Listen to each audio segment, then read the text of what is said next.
Okay, so boom, so Big T just got hit with 4 new charges for trying to steal the election. So this what happened. Now, most of y'all already know the backstory, but in case you don't, I'm gonna do a recap real quick. It was the year 2020. Big T was in his delusional girl era because point blank period, he did not win that 2020 election, okay? Not by a popular vote or electoral vote. And by that point, the American people had been through so much with him, they was like, hey, check this out, bro. We need you to go ahead and pack your bags and hit that unemployment line because we done with you, okay? We over it. You gotta get up out of there. But Big T whole thing was like, well, I guess the American people got another thing coming because I think we're not done yet. So at that point, Big T called a couple of his homies. He's like, hey, I need y'all to help me figure out what we're gonna do because I'm not going nowhere. Okay, I'm not going nowhere like he was Nicki Minaj or something. And I am no nurse, okay? But with all disrespect to your 6 co-conspirators, one of them should have caught the people on you for a 5150 hoe, okay? Because imagine Omarosa telling you that she wasn't leaving The Apprentice after you have fired her. That's crazy.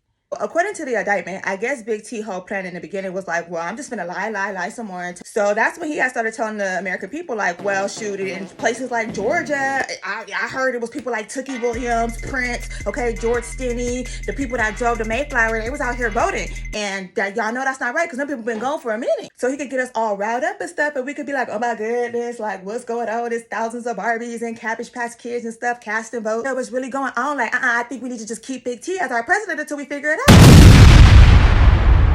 So Big T and his lawyers, their whole thing is like, well, under the First Amendment, like, he allowed to lie. So we confused, like, what the problem really is. But see, that's also part of the problem because Big Bro Jack, he was ready for that.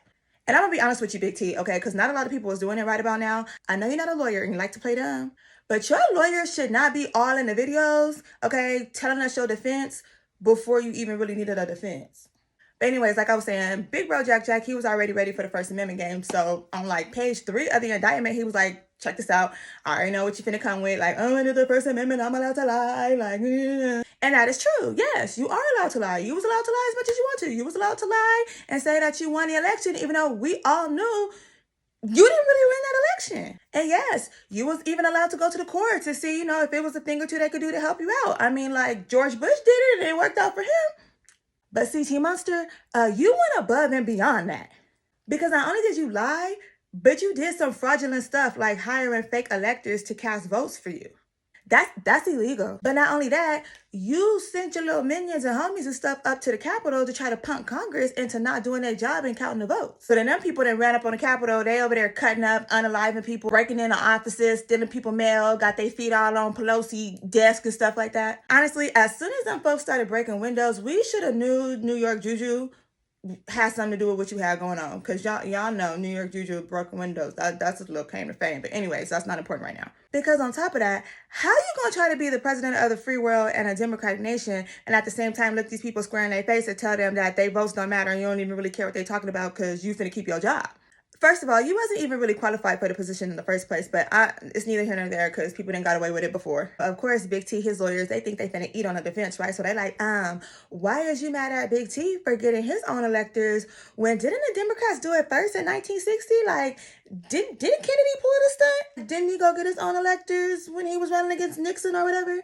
So at this point, those of y'all that keep sending Big T money to help him pay for his lawyer fees, I think y'all should also do some work and help him check the Carfax on the attorneys that he continued to hire. Because I could be wrong, but something is telling me that they only reading the headlines of the little articles that they putting up to help him with his defense and not actually reading the whole thing. Because yes, Kennedy did get his own electors when they was recounting the votes in Hawaii. However, Kennedy didn't lie to his electors and tell them that they was finna do one thing and really was finna do another. He wasn't trying to do fraud, okay? He was trying to be prepared. So just in case when they recounted them votes in Hawaii, in case he won, he would be prepared and the votes would be able to be counted. On top of that, when they ended up recounting the votes in Hawaii, come to find out, Kennedy had whooped Nixon. So then when Nixon got the envelopes with the votes in them, he was like, hey, check this out. Like, this not precedent. Okay, I know it's a little different, but it's not precedent. Okay, I'm just trying to do what's right. I'm trying to do the right thing, keep it cute, because I don't want this type of problems. You feel me? And we'll just try it again at a later time. But bro won. Big T, when they recounted them votes for you, bro, you actually had lost by way more votes than we even thought you had in the first place. So And honestly, no matter how many different kind of ways you was going to try to wish it, spin it, put a dub on a 10 about it, you did not win the 2020 election. The courts told you didn't win the election. Okay, your mama and them told you didn't win the election. Okay, your friends that voted for you and was rooting for you and wanted to see you win told you didn't win the election. The American people told you didn't win the election. But you didn't care and you didn't want to let it go. And New York Juju, I'm on your head next because I'm trying to figure out why you're not in handcuffs. Anyways, I'm going to leave it right there for now, but I ain't even got to the good part of the story yet.